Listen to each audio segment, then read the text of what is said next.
नमस्कार दोस्तों, सृजन संवाद के नए एपिसोड में आपका पुनः स्वागत है।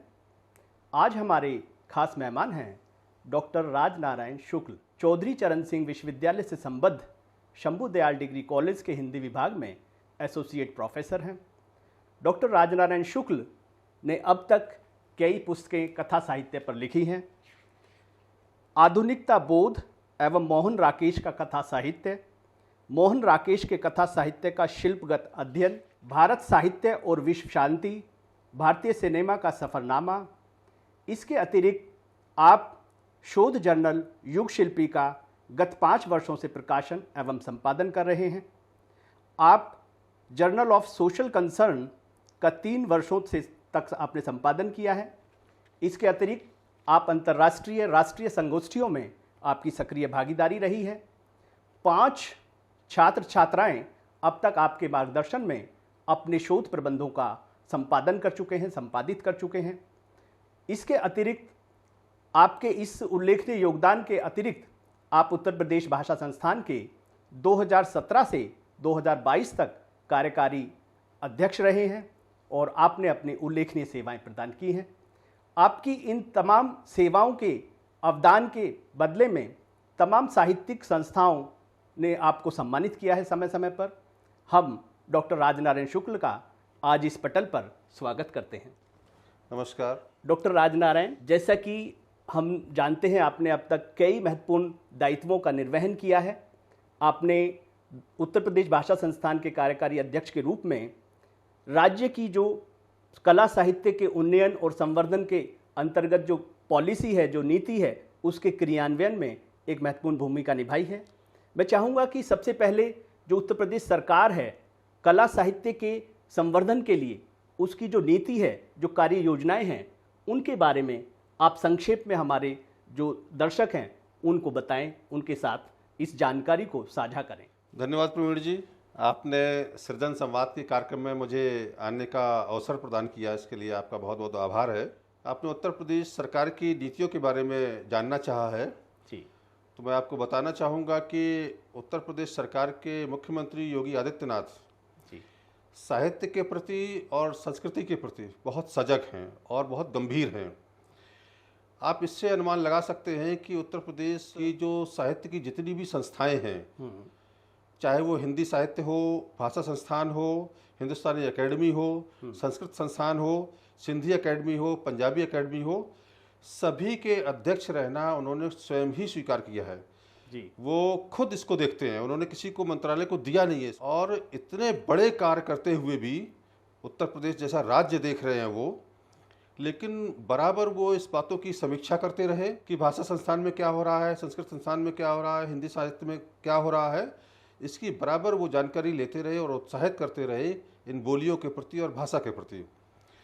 और इसीलिए काफ़ी अच्छे काम, बड़े काम आप देख लीजिए कि इससे पहले जो काम होते थे सरकारों में और अब जो इस बीच में योगी जी के नेतृत्व में जो काम हुए हैं साहित्य में, उससे आपको अंतर स्पष्ट नजर आएगा। मुझे उत्तर प्रदेश भाषा संस्थान दिया गया योगी जी के द्वारा काम करने के लिए। उसके पहले उत्तर प्रदेश भाषा संस्थान को पूरे देश में, उत्तर प्रदेश में बहुत गिने चुने लोग जानते थे, जो अकेडमिक स्तर के लोग हैं वही जानते थे जी, अन्यथा कोई जानता नहीं था, कोई पहचान नहीं थी। लेकिन आने के बाद जब मैंने पहला कार्यक्रम भीमराव अंबेडकर विश्वविद्यालय लखनऊ में करवाया, एक सेमिनार, मुख्यमंत्री जी ने समय दिया, वो आए और उसके बाद से भाषा संस्थान ने केवल उत्तर प्रदेश में ही नहीं पूरे देश में बड़े बड़े कार्यक्रम करवाए। ये जो भाषा संस्थान है वो संस्थान उत्तर प्रदेश का है, लेकिन इसका जो क्षेत्र है वो पूरा का पूरा देश है जी जी। तो पूरे देश में कार्यक्रम कराने के लिए हम स्वतंत्र थे।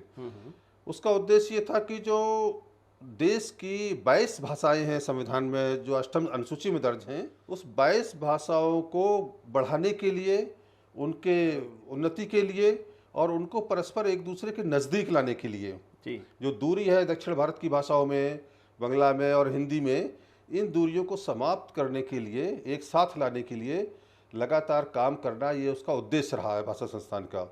और इस नाते ये एक बड़ा उद्देश्य है। तो इसके लिए हम पूरे देश में हमने बहुत सारी सेमिनार कराई। हमने लद्दाख में सेमिनार करवाया, हैदराबाद में सेमिनार करवाया, अरुणाचल प्रदेश में सेमिनार करवाया, उत्तराखंड में सेमिनार करवाए। तो तमाम विषयों पर ये हमने सेमिनार कराए जवाहरलाल नेहरू विश्वविद्यालय में हमने भारतीय भाषा संगम का कार्यक्रम करवाया, जिसमें हमने तेलुगु, तमिलनाडु और कन्नड़ के लोगों को बुलवाया, उड़ीसा के लोगों को बुलवाया। ये सारे भाषाओं के लोगों को, विद्वानों को एकत्र किया जेएनयू में हमने, वहाँ पर एक साथ चर्चा की और उन्होंने बड़ा आश्चर्य में से सुखद आश्चर्य करते हुए कहा कि आज तक हम इतने लंबे समय से साहित्य के जीवन में हैं, लेकिन इस प्रकार का सेमिनार, अपने विषय के सेमिनार तो लगातार चलते रहते हैं, लेकिन सभी भाषाओं के विद्वानों को एक मंच पर लाना और उनकी सारी विधाओं को जानना, समझना कि मराठी में क्या चल रहा है, हिंदी में क्या चल रहा है, कन्नड़ में क्या चल रहा है, एक साथ ला करके गुजराती में क्या चल रहा है, सारे विद्वानों को बैठ करके चर्चा करना, इस प्रकार की सेमिनार अभी तक हमारे ध्यान में नहीं है। अगर हुई भी होगी तो ध्यान में नहीं है, उन्होंने विद्वानों ने कहा। और उत्तर प्रदेश सरकार ऐसा कार्यक्रम कर रही है, उसका संस्थान ऐसा है, ये वास्तव में प्रशंसनीय है और सबने कहा। तो इस प्रकार के कार्यक्रम पूरे देश में उत्तर प्रदेश भाषा संस्थान ने लगातार किए। जी जी। डॉक्टर राजनारायण, आपने उत्तर प्रदेश सरकार की साहित्य के विकास और उन्नयन को लेके और भाषाओं के संवर्धन के लिए जो नीति है और जो कार्य योजनाएं हैं, उनको बहुत स्पष्टता के साथ हमारे दर्शकों के साथ साझा किया है। और आपने ये भी स्पष्ट किया है कि भाषा संस्थान ना सिर्फ हिंदी और हिंदी साहित्य के संवर्धन के लिए काम कर रहा है, अपितु वो देश की तमाम भाषाओं के विकास और उनके आपसी संबंधों के लिए भी आपका काम कर रहा है। मैं थोड़ा सा ये जानना चाहूँगा कि भाषा संस्थान और उत्तर प्रदेश हिंदी संस्थान के जो उद्देश्य हैं, उनमें किस तरह से एक मतलब किस अलग अलग उद्देश्यों के लिए दोनों संस्थान काम कर रहे हैं? दरअसल प्रवीण जी, कुछ चीज़ें तो समान हैं। जी जी। हिंदी के लिए भाषा संस्थान भी काम करता है और हिंदी संस्थान भी काम करता है जी। लेकिन जैसा कि मैंने बताया कि हिंदी संस्थान जो हिंदी के नाम से ही है, तो उसका व्यापक काम हिंदी के लिए है, हिंदी साहित्य के लिए है। हालांकि वो पुरस्कार उड़िया और बाकी लोगों को भी देते हैं, बाकी भाषाओं के लोगों को भी पुरस्कार देते हैं वो। लेकिन जैसा कि मैंने बताया कि भाषा संस्थान का काम जो देश की सभी 22 भाषाएं हैं, अष्टम अनुसूची में हैं, उनको निकट लाने का प्रयास करना, जो उनके कामों से निकट आए, उनकी विधाओं को समझा जाए, उनके विद्वानों को समझा जाए, उनकी रचनाओं को समझा जाए हिंदी के क्षेत्र में। इस क्षेत्र में उनका काम सारी भाषाओं के लिए ज़्यादा काम है उनका। जी जी। तो इस क्षेत्र में ही हमने काम भी किया लगातार। हालांकि उसके पहले भाषा संस्थान में इस तरीके के काम नहीं हुए थे, लेकिन ना हमने मराठी की 5 पुस्तकों का अनुवाद किया। जी जी जी। हिंदी में ला करके, जो अच्छी किताबें थी विद्वानों से पूछ करके, तो उनका अनुवाद किया। इसके अलावा हमने केवल यही नहीं तो जो पहले काम नहीं होता था, मेडिकल की पुस्तकें नहीं थी, कुछ क्षेत्र की पुस्तकें नहीं है हिंदी में, और कुछ पुस्तकें अनुवाद होकर के आती हैं।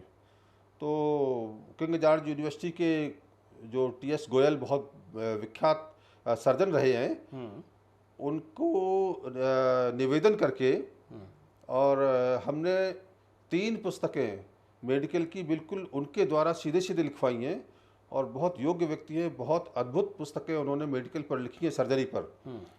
और वो पुस्तकें हमने सारे देश के जो हिंदी के मेडिकल संस्थान हैं, प्राइवेट या फिर सरकारी, उन दोनों में भिजवाई जा चुकी हैं, भेज दी हैं वो।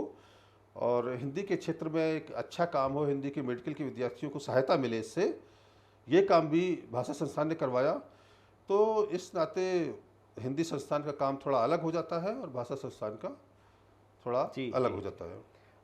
बड़े मूल विषय को आपने जो है उठाया है। जो अलग अलग भाषाएं हैं, उनका जो साहित्य है, जब वो एक दूसरी भाषाओं में अनुवादित होके पाठकों के पास जाता है, तो जो साहित्य का आपका विस्तार है वो एक भाषा से होता है। इसके साथ आपने ये भी कहा कि मेडिकल की जो बुक्स हैं, मेडिकल आपका विज्ञान की जो बुक्स हैं, उनका अनुवाद भी आपके संस्थान ने, भाषा संस्थान ने हिंदी में कराया। और जैसा कि सरकार की एक नीति जो है काम कर रही है कि उच्च शिक्षा भी जो है वो मातृभाषा में प्रदान की जाए, तो इस दिशा में ये जो काम शुरू हुआ है ये बड़ा महत्वपूर्ण है और ये और आगे जाना चाहिए। डॉक्टर साहब, आजकल आप भाषा से जुड़े हुए व्यक्ति हैं। आजकल आप देख रहे हैं कि जो इलेक्ट्रॉनिक मीडिया है और सोशल मीडिया है, उस पर जिस भाषा का प्रयोग किया जा रहा है, मैं हिंदी के संदर्भ में ये बात कर रहा हूँ, एक अनावश्यक रूप से अंग्रेजी के शब्दों का प्रयोग जो है वो बहुतायत में किया जा रहा है। तो ये जो भाषा की शुद्धता के साथ इलेक्ट्रॉनिक मीडिया के द्वारा, सोशल मीडिया के द्वारा ये जो एक असहज व्यवहार या अस्वस्थ व्यवहार किया जा रहा है, इसे आप किस तरह से देख रहे हैं और इस पर निगरानी के लिए या नियंत्रण के लिए किस तरह की कार्रवाई करने की जरूरत है? प्रवीण जी, ये थोड़ा जरूर विषय विचार के लिए है, बहुत महत्वपूर्ण। इसमें अलग अलग तरीके से लोग सोचते हैं। जी जी। जहाँ तक मेरा मानना है कि अगर भाषा की शुद्धता पर आप बहुत ज़्यादा आग्रह रखते हैं तो कहीं ना कहीं भाषा का विकास भी बाधित होता है। जी जी। ये मेरा मानना है, मैं इस विषय को वैसे नहीं बनाना चाहता। तो अगर भाषा का विकास करना है, हिंदी को आगे तक ले जाना है, तो कुछ छूट हमें देनी पड़ेगी। हाँ, ऐसा भी नहीं है कि आप पूरे के पूरे अंग्रेजी के उन शब्दों का प्रयोग करें जो शब्द हिंदी में बहुतायत से हैं। जी। जैसे उदाहरण के लिए मैं कहता हूँ कि पहले तो हमें अपनी जो भाषाएं हैं, अपनी जो क्षेत्रीय भाषाएं, आंचलिक भाषाएं हैं, जी, हिंदी की भाषा समृद्धि के लिए उन शब्दों को लेना चाहिए। बेशक।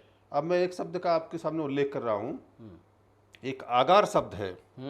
कई जगह हमें ये देखने में आता है कि उत्तर प्रदेश परिवहन डिपो है, दूसरे लोग इस तरीके से डिपो का इस्तेमाल करते हैं। लेकिन जब राजस्थान की बसें आती हैं जी, तो हम देखते हैं उनमें लिखा होता है भरतपुर आगार, जयपुर आगार। तो ये आगार शब्द हमारे लिए बिल्कुल नया नहीं है। जी जी। दूसरे तरीके से हम प्रचलित है शस्त्रागार, कोषागार। तो इसके लिए हमें आगार शब्द का आसानी से हम ले सकते हैं। जी जी। ऐसे बहुत सारे शब्द हैं जो हमें अपनी क्षेत्रीय भाषाओं से लेने चाहिए, अंग्रेजी से लेने की आवश्यकता बिल्कुल नहीं है। लेकिन जहां हमें, चाहे चिकित्सा के क्षेत्र में हो या कुछ अन्य क्षेत्रों में, अगर हमें कोई अंग्रेजी का शब्द लेना पड़ रहा है तो हम उसे ले सकते हैं। कई शब्द हमने लिए हैं, रेल हो, लालटेन हो, ऐसे कोई शब्द। बेशक बेशक। जब कभी भाषा का विस्तार करना होता है तो हमें तमाम भाषाओं से वो शब्द लेने ही होते हैं। तो उसके लिए हमें बहुत संकुचित दृष्टि से विचार करने का कोई आवश्यकता नहीं है। अगर आवश्यकता है तो हमें लेना है, लेकिन सचेत लोगों को ये सावधानी बरतनी पड़ेगी कि इसका विस्तार ज़्यादा होने से पहले ये विचार करना आवश्यक है कि ज़्यादा शब्द हमारी क्षेत्रीय भाषाओं से आए, अगर हमें हिंदी में आवश्यकता है। हम इसी विषय की तरफ आपका ध्यान दिलाना चाह रहे थे कि हिंदी में जब उपयुक्त शब्द उपलब्ध हैं या हमारी क्षेत्रीय भाषाओं में उपयुक्त शब्द उपलब्ध हैं, तब जब हम अनावश्यक रूप से इंग्लिश के शब्दों का प्रयोग भी करते हैं और भरमार करते हैं, आधा आधा सेंटेंस जो है आपका, हमारे जो एंकर्स हैं, रिपोर्टर्स हैं, वो अपनी न्यूज़ को पेश करते हुए बोलते हैं, तब बड़ा अटपटा सा जो है महसूस होता है और ऐसा लगता है कि हिंदी भाषा के साथ एक ज्यादती सी जो है वो की जा रही है और एक लापरवाही के साथ उसका प्रयोग किया जा रहा है। भाषा के साथ भी जाती है वो, जी जी, संस्कृति के साथ भी जाती है। बेशक, वो दोनों जुड़े हुए विषय हैं। बिल्कुल बिल्कुल। तो ये नहीं करना चाहिए। जब हमारे पास इतनी ज़्यादा विविधता है, इतनी भाषाएं हैं हमारे देश में, 22 भाषाएं तो सीधे सीधे अष्टम अनुसूची में है, जिसको संविधान अपने देश की भाषाएं मानता है। जी जी। और इतना समृद्ध साहित्य है हमारे देश का और भाषा समृद्ध है।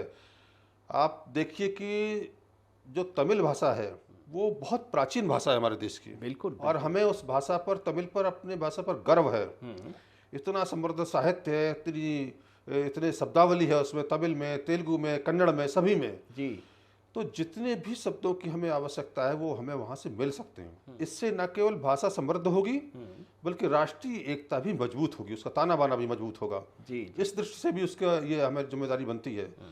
तो आजकल जो ये हो रहा है कि अनावश्यक रूप से जब हम अंग्रेजी शब्दों का प्रयोग करते हैं, लंबे लंबे शब्दों का प्रयोग करते हैं, दुखद तो है, दुखद है, हिंदी के लिए अपमानजनक भी है। वास्तव में ये भारतीय मन के लिए अपमानजनक है। ऐसा जब लोग करते हैं तो ऐसा करते वक्त न जाने क्यों उनको अपने स्वत्व का ध्यान नहीं रहता है कि हम क्या हैं, क्या कोई भारत की भाषा है या नहीं है, जी। इसका ध्यान ही नहीं रहता है। मैं नहीं कह सकता ठीक ठीक कि आखिर वो ऐसा करते वक्त उनके मन में क्या विचार चलते हैं, क्या वो सोचते हैं या नहीं सोचते हैं। डॉक्टर साहब, आपने बड़ी महत्वपूर्ण बात की तरफ ध्यान दिलाया कि जब हम अपनी भाषा के साथ लापरवाही से पेश आते हैं तो कहीं ना कहीं हम अपनी संस्कृति की भी उपेक्षा कर रहे होते हैं, क्योंकि भाषा और संस्कृति एक दूसरे से आपका गहराई से जुड़े हुए होते हैं और भाषा संस्कृति की वाहक होती है। तो जब हम अपनी भाषा के साथ लापरवाही कर रहे होते हैं तो हम बहुत सारे शब्द आप देख सकते हैं कि लुप्त हो रहे हैं और हमारी जो संस्कृति है उसके बहुत सारे आपका महत्वपूर्ण पहलू हमारी नई पीढ़ी तक ट्रांसफ़र नहीं हो पा रहे और नई पीढ़ी को बहुत सारी चीज़ों का मालूम ही नहीं चल पा रहा है। तो जहाँ तक बात है भाषा की समृद्धता की, जहाँ तक बात है कि तकनीकी शब्दावली के लिए जाने की, तकनीकी शब्दों को लेने की, उसमें कोई दिक्कत वाली बात नहीं है। लेकिन जानबूझकर जो लापरवाही की जाती है वो आपका एक गंभीर विषय बनता है। हिंदी भाषा जो हमारे राष्ट्र की भाषा है और जिसे आपका राष्ट्रीय भाषा होना चाहिए, उसको लेकर भी देश के अलग अलग हिस्सों में जो स्वीकार्यता होनी चाहिए वो कई बार हमें दिखाई नहीं देती है। इस विषय पर आप की राय हम जानना चाहेंगे। बहुत महत्वपूर्ण विषय है प्रवीण जी। देखिए, हम बिना वातावरण बनाए, इतना इतना बड़ा देश है, इतनी भाषाएं हैं जी, और हर क्षेत्र के लोगों को अपनी भाषा पर बहुत अभिमान है, होना भी चाहिए। होना भी चाहिए, क्योंकि हमारे देश की भाषाएं इतनी मजबूत हैं। तमिल है, कन्नड़ है, तेलुगु है, बंगला है, जी। इतना समृद्ध साहित्य है इन चीज़ों में और इतनी प्राचीन भाषाएं हैं। तो अगर किसी को अपनी भाषा पर अभिमान है तो बहुत स्वाभाविक है, हर भारतीय को गर्व करने लायक है ये विषय है। इसलिए जब हम, लेकिन एक अनिवार्य विषय ये भी है कि जब पूरे देश की एक भाषा होनी ही चाहिए। राजगोपालाचारी जी ने कहा, महात्मा गांधी ने कहा, विनोबा भावे जी ने कहा, सभी लोगों की चिंता आज़ादी के समय से है कि जब देश आज़ाद हो जाएगा तो इस देश की एक भाषा तो होनी चाहिए और वो भाषा हिंदी हो सकती है, ऐसा तभी सभी लोग समझ चुके थे। इसलिए एक भाषा, जब हम दुनिया में जाते हैं तो हम बताएंगे कि एक भाषा हमारी होनी चाहिए। फिर भी हमें एक वातावरण तो देश में बनाना पड़ेगा। अभी तक भी मुझे बड़ा दुख के साथ कहना पड़ता है, सरकारों ने ध्यान भी दिया, बावजूद इसके अभी तक भी देश में हिंदी के लिए जो वातावरण बनना चाहिए, सभी भाषाओं के लिए जो वातावरण बनना चाहिए, उसमें अभी कमी है। अब देखिए, मैं आपको बताऊंगा अपने बात करते हुए आपसे कि हम चाहते हैं सारे लोग, ये देश का प्रश्न है ये, वैसे तो किसी हिंदी पट्टी का प्रश्न नहीं है, तो भी मैं जो इधर विचार चलते हैं उसके बारे में विचार करते हैं। हम लोग चाहते हैं कि तमिलनाडु के लोग, तेलुगु के लोग और ये सारे लोग हिंदी को समझें, हिंदी को जाने, हिंदी को माने, ये हमारी इच्छा रहती है जी, बिल्कुल ठीक है। लेकिन हम ये कभी नहीं सोचते हैं कि तमिलनाडु के लोग और आंध्र प्रदेश के लोग, यानी तमिल और तेलुगु के लोग, उनके मन में भी ये रहता है, उत्तर प्रदेश के लोग, बिहार के लोग, राजस्थान के लोग हमारे कवियों को जाने, तमिल के कवियों को जाने, तेलुगु के कवियों को जाने, हमारे साहित्यकारों को जाने। तो उनकी भी ये इच्छा रहती है और इस दिशा में कोई महत्वपूर्ण प्रयास अभी नहीं हुए हैं। हम जब भाषण देते हैं मंच पर, हमारे बड़े लोग, विद्वान लोग, तो हम अपने भाषणों में रोमियो रोला का उल्लेख करेंगे, कीट्स का उल्लेख करेंगे, शैली का उल्लेख करेंगे, लेकिन क्या हमें तिरुवल्लुवर का उल्लेख नहीं करना चाहिए? जी जी जी जी। क्या हमें शंकर का उल्लेख नहीं करना चाहिए?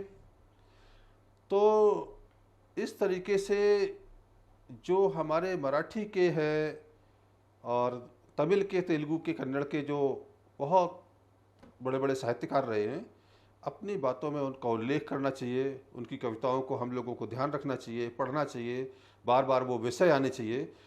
तो उन लोगों को लगेगा कि ये लोग सब हमारे विद्वानों को पढ़ते हैं, उनका सम्मान करते हैं और हमारा काम भी है कि हम भी हिंदी का सम्मान करें, हिंदी के साहित्यकारों का सम्मान करें।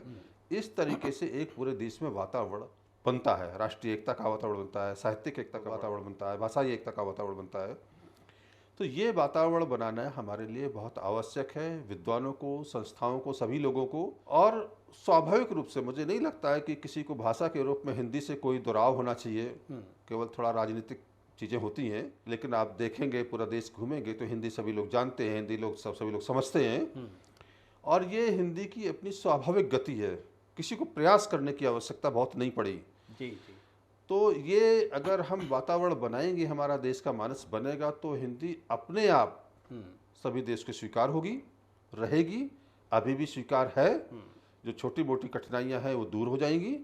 लेकिन इस पूरे देश में हमें सभी भाषाओं को आत्मसात करना पड़ेगा, उनके विद्वानों को आत्मसात करना पड़ेगा, उनके साहित्य को आत्मसात करना पड़ेगा। ये बहुत आवश्यक है। आपने बिल्कुल सही कहा कि हिंदी पूरे देश में संपर्क भाषा के रूप में प्रयोग की जाती है और हिंदी भाषी लोगों को देश के अन्य क्षेत्रों की जो भाषाएं हैं उनके प्रति एक उदार नज़रिया रखना चाहिए, सम्मान का नज़रिया रखना चाहिए। उन भाषाओं में जो साहित्य सृजित किया गया है उसको पढ़ना चाहिए, उसका उल्लेख करना चाहिए, और दूसरी भाषाओं के प्रति भी एक अपनत्व का भाव होना चाहिए, जिससे हमारी जो राष्ट्रभाषा है हिंदी है उसको दूसरे लोग भी बिना किसी संकोच के स्वीकार करें और उसका सम्मान करें। डॉक्टर साहब, जैसे आप उत्तर प्रदेश भाषा संस्थान से जुड़े रहे हैं और कई लोग ये मानते हैं कि इन संस्थानों के द्वारा रचनाकारों को जो उनकी कृतियों पर या उनके साहित्यिक अवदान पर जो पुरस्कार प्रदान किए जाते हैं, वो पुरस्कार प्रदान किए जाते वक्त कई बार निष्पक्षता जो है वो दिखाई नहीं देती है। तो कई लोगों का जो ये एक आरोप है या इस तरह की जो उनकी शिकायत है, इस बारे में आप क्या पक्ष रखना चाहेंगे? ठीक है प्रवीण जी, बड़ा महत्वपूर्ण विषय है ये। जी जी जी। लेकिन इसमें कई चीज़ें होती हैं। जब हमारे यहाँ पुरस्कार दिए जाते हैं तो पुरस्कार के लिए ये जो आज व्यवस्था है वो किसी कार्यकारी अध्यक्ष को या संस्था के जो प्रमुख होते हैं जी, वो स्वयं तो चयन करते नहीं हैं। हमें एक आवेदन करना पड़ता है जी। अब जो साहित्यकार हैं, ऐसे बहुत सारे साहित्यकार हैं जो कई बार आवेदन ही नहीं कर पाते हैं, बहुत योग्य हैं लेकिन वो आवेदन नहीं करते हैं। तो लेकिन हमारे संस्था में ये व्यवस्था है कि आवेदन आपको करना पड़ेगा। तो आवेदन करने के बाद जो उनके आवेदन पत्र जाते हैं वहाँ पर, जी जी, उसके लिए एक समिति बनती है। उस समिति में भी विद्वान ही रहते हैं स्वाभाविक रूप से, जी, जो साहित्य के विद्वान होते हैं। और साहित्य के विद्वानों के द्वारा जब चयन किया जाता है तो उन चयन किए गए विद्वानों को ही हम पुरस्कार की श्रेणी में रखते हैं, उनकी घोषणा करते हैं कि उनको पुरस्कार दिया जाए। जी। अब उसमें जैसा कि आपने बताया उसकी संभावना थोड़ा बहुत रहती है। तो वो संभावना मानवीय रूप में जो साहित्यकार चयन करते हैं, विद्वान चयन करते हैं, उनकी दृष्टि में, उनके नज़रिए में ये अंतर आ सकता है कि एक जो दूसरा विद्वान है उसको उन्होंने उस तरीके से नहीं लिया, और एक दूसरा विद्वान जो उनके सामने था चयन करने में, उनको उन्होंने स्वीकार किया, उनको उन्होंने माना कि ये पुरस्कार देने योग्य है। जी जी। तो जनता के बीच में सभी होते हैं कि जनता के बीच में कई बार लोकप्रिय कोई दूसरा साहित्यकार होता है, लेकिन किसी दूसरे का साहित्य ज़्यादा उपयुक्त होता है। जी जी। तो ये जब चयन करते समय साहित्यकारों की जब दृष्टि होती है वो किन विषयों पर जा रही है, ये सब कुछ उस पर निर्भर होता है, और उसी के कारण से वहाँ से चयन होकर के लोग आते हैं। तो संस्थाओं पर हमें थोड़ा विश्वास करना पड़ेगा कि और दूसरी बार वो लोग प्रयास करेंगे जी जी कि दूसरी बार उनको पुरस्कार मिले। लेकिन कोशिश यही होती है कि ज़्यादा से ज़्यादा निष्पक्ष चयन हो जी जी। और उनको पुरस्कार दिए जाए। डॉक्टर साहब, कई जगहों पे कई संस्थानों के द्वारा हमने ये देखा है कि बिना आवेदन के जो वो संस्थान हैं, उनके जो पैनल हैं, उनकी जो जूरी है, वो वरिष्ठ रचनाकारों के अवदान और जो उनका योगदान है उसके आधार पर उनका चयन करते हैं, उनके आवेदन के किए बिना ही। तो कई बार ये देखने में आता है कि जो वरिष्ठ रचनाकार है उसको संकोच होता है किसी पुरस्कार के लिए आवेदन करते हुए। तो मुझे लगता है कि कुछ पुरस्कारों को कम से कम ऐसी व्यवस्था भी होनी चाहिए कि आवेदन किए बिना भी पैनल जो है वरिष्ठ रचनाकार हैं और जो आपका बड़े रचनाकार हैं उनका चयन किया जा सके। जी जी प्रवीण जी, बहुत बड़ी बात है ये, और मैं इससे काफ़ी हद तक सहमत हूँ कि कई जो वही मैंने विषय उठाया था पहले भी आपके, कि कई रचनाकार जो बेहद विद्वान होते हैं, जिन्होंने बहुत लिखा है, बहुत विनम्र होते हैं, सहज होते हैं, कई बार पुरस्कारों के प्रति उनका मोह भी कम हो जाता है, रहता नहीं है, और इसलिए वो संकोच करते हैं जी जी कि कई बार आवेदन नहीं करते हैं वो। लेकिन चूंकि जो सरकारी संस्थाएं हैं, कम से कम निष्पक्ष रहने के लिए उन्होंने ये व्यवस्था बनाई है कि उसमें आवेदन आवश्यक है। अब आप उदाहरण के लिए समझिए कि अगर सरकारी कोई संस्था किसी एक विद्वान को जिसने आवेदन नहीं किया है जी उसको पुरस्कार देती है उसके अवदान के आधार पर जो उसने योगदान किया है, ये विषय आ जाता है कि कई लोग उन पर आरोप लगा सकते हैं सरकारी संस्था पर कि इन्होंने तो आवेदन किया नहीं था और आपने इनको पुरस्कार दे दिया, हमने तो आवेदन किया था, आपने उनको पुरस्कार नहीं दिया। जी जी। तो ये बात आपकी पूरी 100% सही होने के बावजूद भी विवाद का विषय बन जाएगी। मैं तो सहमत हूँ इस बात से, क्योंकि मैं जानता हूँ कि बहुत सारे साहित्यकार संकोच करते हैं और सरकार अगर ये संभव हो तो ये करना चाहिए कि अगर हमारे ध्यान में कोई साहित्यकार आता है, जी। बहुत विद्वान है, बहुत अवदान दिया है, तो उसके उस योगदान को उल्लेख करते हुए, बताते हुए, मीडिया में लाते हुए जी। और वो ये घोषणा कर सकती है कि हम इसको ये पुरस्कार दे रहे हैं। ये होना तो चाहिए, परंतु उसमें जो बाधा है वो मैंने आपको बताई। नहीं, आपने सही बताया कि नियमों की एक आपका बाध्यता होती है कि भी निष्पक्षता को किस तरह से आपका बना के रखा जाए, वो बात भी अपनी जगह सही है। डॉक्टर साहब, अब मैं कुछ स्थानीयता से जुड़े हुए सवाल जो है वो करना चाहता हूँ। जी। ये अपने शहर की मैं अगर बात करूँ तो साहित्यकारों के लिए कार्यक्रम करने के लिए कोई उपयुक्त स्थल, कोई स्थान, सामुदायिक स्थान, कॉफ़ी हाउस जैसा जी जी शहर में दिखाई नहीं देता, और उस वजह से साहित्यकारों को, रचनाकारों को किसी एक जगह मिलने जुलने की और आपका कार्यक्रम करने की, चर्चाएं करने की कोई अच्छी सहूलियत जो है वो नहीं मिल पा रही है। तो इस संदर्भ में आप किस तरह से इस पूरी व्यवस्था को देख पा रहे हैं? प्रवीण जी, अगर गाजियाबाद के संदर्भ में देखें जी तो मैं काफ़ी लंबे समय से गाजियाबाद में रह रहा हूँ। जी जी। और मुझे ये भारी कमी गाजियाबाद में दिखाई भी दे रही है।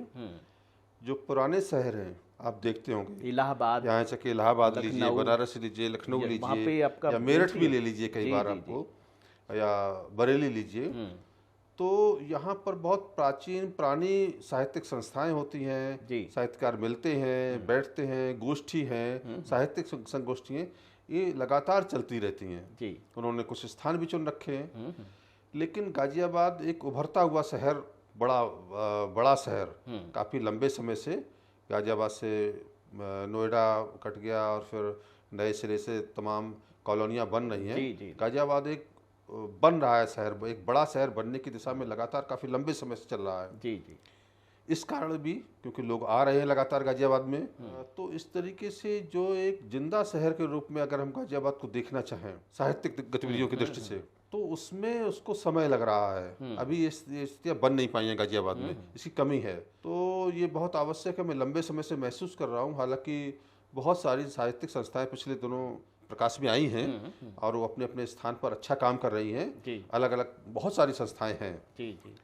लेकिन एक गाजियाबाद शहर के रूप में, समन्वित शहर के रूप में, कुछ बड़ी संस्थाएं जहां पूरा आपका कौशाम्बी से लेके वैशाली से लेकर के यहाँ लैंड क्राफ्ट सोसाइटी, फिर क्रॉसिंग रिपब्लिक, और ये सारी पूरा गाजियाबाद जुड़ करके, पुराना गाजियाबाद जुड़ करके जो साहित्यिक संस्थाएं होनी चाहिए, उसमें अभी कमी है निश्चित रूप से, और कुछ स्थानों की आवश्यकता है। लेकिन ये काम मुझे लगता है कि जो सामाजिक संस्थाएं हैं उनको इसमें ज़्यादा आगे आना पड़ेगा। सरकार का कोई काम हो सकता है तो सरकार की तरफ से हिंदी भवन, ऐसी कोई चीज़ें होती हैं। तो गाजियाबाद में अगर एक हिंदी भवन है भी तो शायद सरकार का नहीं है वो तो जैसे आपने प्राइवेट है। जी, कुछ हिंदी लोगों का। भवन की बात की। जी हिंदी भवन को जीडीए ने सार्वजनिक धन से निर्मित किया है। जी। इधर नगर निगम ने पंडित दीनदयाल उपाध्याय सभागार निर्मित किया है जी करोड़ों रुपए की लागत से। जी। लेकिन अफसोस की बात यह है कि इन भवनों का और इन सभागारों का जो प्रबंधन है वो रख रखाव के नाम पर निजी हाथों को सौंप दिया गया है। जी जी। अब जब साहित्यिक संस्थाएं और साहित्यिक लोग इन सभागारों और भवनों में अपने कार्यक्रम करने के लिए जाते हैं तो उनसे भारी भरकम रकम 50,000 रुपये, 1 लाख रुपए की मांग की जाती है। जी। अब साहित्यिक कार्यक्रम करना वो कोई व्यावसायिक गतिविधि तो है नहीं। जी जी। तो उसके लिए धनराशि वो इकट्ठा करें पहले, फिर वहाँ पे अदा करें। तो एक तरीके से ये आपका भवन सभागार होने के बाद भी साहित्यकारों के लिए नहीं है। बिल्कुल ठीक है प्रवीण जी, ये चिंतनीय विषय तो है। जी जी। लेकिन इसमें 2-3 विषय विचारणीय हैं कि ये तो निश्चित रूप से तय है कि जो हमारे मुख्यमंत्री हैं योगी आदित्यनाथ जी, वो साहित्य की संस्थाओं को और भाषा को आगे बढ़ाने के लिए लगातार प्रयासरत हैं, संकल्पबद्ध हैं। अब जो आवश्यकता पड़ती है कि गाजियाबाद के जो हमारे जनप्रतिनिधि हैं जी, और जो सामाजिक संस्थाएं हैं, साहित्यिक संस्थाएं हैं, उनको ये प्रयास अवश्य करने पड़ेंगे कि वहाँ तक ये बात जाए, मजबूती से रखी जाए, और गाजियाबाद में कुछ ऐसे व्यवस्थाएं की जाए, सरकार की तरफ से भी की जाए कि कोई सभागार है तो साहित्यकारों को अपने कार्यक्रम के लिए उसमें या तो एक काफ़ी अच्छी छूट मिले जी। या उनको निःशुल्क मुहैया कराई जाएं, तो साहित्यिक गतिविधियां बढ़ने के लिए तो गाजियाबाद पूरी तरीके से अब तैयार है। यहाँ बहुत अच्छे साहित्यकार, विद्वान, पत्रकार, ये सब गाजियाबाद में अब हैं। लेकिन बिल्कुल ठीक कह रहे हैं आप कि हमें एक स्थान की आवश्यकता है, और उस स्थान में हमें जब जाते हैं तो हमारे लिए धन की कमी रहती है ऐसी गतिविधियों में, तो हमें निःशुल्क सरकार के द्वारा ये मुहैया कराई जानी चाहिए, या बहुत नाम मात्र का पैसा लिया जाना चाहिए। अब इसके लिए हमारे जनप्रतिनिधियों को तक हमें बात पहुंचानी पड़ेगी, हमारे साहित्यिक संस्थाओं को एक गंभीर प्रयास, जिसकी कमी दिखाई दे रही है, वो गंभीर प्रयास अगर हमारी ओर से होंगे, संस्थाओं की ओर से और जनप्रतिनिधियों की ओर से, तो ऐसा बहुत आसानी से संभव होगा। मैं आपके संज्ञान में लाना चाहता हूँ, पिछले 10 सालों से अमर भारती साहित्य संस्कृति संस्थान साहित्यिक गतिविधियों का आयोजन कर रहा है लगातार। हमारी उन साहित्यिक कार्यक्रमों में कुछ जनप्रतिनिधियों का भी आना जाना रहा है और अनेक प्रशासनिक अधिकारियों का भी आना जाना रहा है। हमने उनके सामने भी इस समस्या का जिक्र किया है, लेकिन दुर्भाग्य और अफसोस की बात ये रही कि किसी ने भी इस विषय पर कोग्निजेंस नहीं लिया और इस विषय को आपका आगे नहीं उठाया। अभी दिनेश गोयल जी का एक स्टेटमेंट मैं देख रहा था और उन्होंने विधान परिषद में इस विषय को उठाया है, और मैं इसके लिए उनका आभार भी जो है व्यक्त करना चाहता हूं इस मंच से। जी जी, हाँ जी, बिल्कुल ठीक। तो वो तो खैर आभार व्यक्त करना चाहिए उनका, दिनेश जी ने उठाया है, लेकिन इसके साथ साथ ये विषय उठे और हमारा प्रयास रहना चाहिए कि मुख्यमंत्री तक भी बात, योगी जी तक भी बात ये पहुँचे। जी। क्योंकि होता क्या है कि जब वो लोग यहाँ आते हैं और हम एक सामान्य तरीके से, औपचारिक तरीके से, अनौपचारिक तरीके से उनसे बातचीत कर लेते हैं, और वो फिर बातचीत आगे नहीं बढ़ती है। जब बातचीत आगे बढ़े ही नहीं तो उसका फिर प्रतिफल आना भी नहीं है। बातचीत आगे तब बढ़ेगी जब हम सब लोग तैयार हों, मुख्यमंत्री जी से समय लें, सामाजिक संस्थाओं के लोग 2-3 बार वहाँ जाएं, मिले, जाकर के अपनी बात रखें, तो इसके परिणाम बहुत जल्दी और बहुत आसानी से आने की संभावना रहेगी। हम इस दिशा में जरूर प्रयास करेंगे। डॉक्टर साहब, आध्यात्मिक मीडिया का जो ये प्रयास है सृजन संवाद, इसके बारे में आप क्या कहना चाहेंगे? बिल्कुल ठीक है, गाजियाबाद में बहुत बड़ी कमी थी, जो मैंने बताया है कि धीरे धीरे गाजियाबाद में ये चीज़ें हो रही हैं, लेकिन इस तरीके की बहुत बड़ी कमी गाजियाबाद में अभी थी। सृजन संवाद ने वो उस कमी की भरपाई की है। इस तरीके के तमाम लोगों की आध्यात्मिक, साहित्यिक, सांस्कृतिक कार्यक्रमों के लिए ये मानव जीवन के आत्मा होती है। कोई भी मनुष्य तभी मनुष्य है जब उसमें संस्कृति का समावेश होता है। संस्कृति को बनने में सैकड़ों वर्ष लगते हैं, और तब एक मनुष्य मनुष्य बनता है, या एक मानव समाज बनता है। और इसके लिए बहुत सारे लोगों का, बड़ी संस्थाओं का लंबा अनवरत योगदान होता है। तो इसके लिए सृजन संवाद बहुत बहुत सराहनीय है, बहुत बहुत प्रशंसा की पात्र है कि वो इस तरीके के कार्यक्रम का जिम्मेदारी उठाई है, उसने बीड़ा उठाया है, और ये संस्कृति ही आगे चल करके एक मानव समाज का निर्माण करती है। इसकी बहुत आवश्यकता है। इस क्षेत्र में सृजन संवाद काम कर रहा है, और मुझे लगता है कि आगे चल करके इसके काम समाज में महत्वपूर्ण रूप में हमारे सामने दिखाई देंगे। मेरा बहुत बहुत इसको आभार है, धन्यवाद है सृजन संवाद के लिए। आप सृजन संवाद के पटल पर आए और आपने अपने मूल्यवान विचार हमारे दर्शकों के साथ साझा किए, इसके लिए हम आपका बहुत बहुत आभार व्यक्त करते हैं, बहुत बहुत धन्यवाद व्यक्त करते हैं। बहुत बहुत धन्यवाद। नमस्कार दोस्तों, अगले एपिसोड में हम नए मेहमान के साथ फिर मिलेंगे। नमस्कार।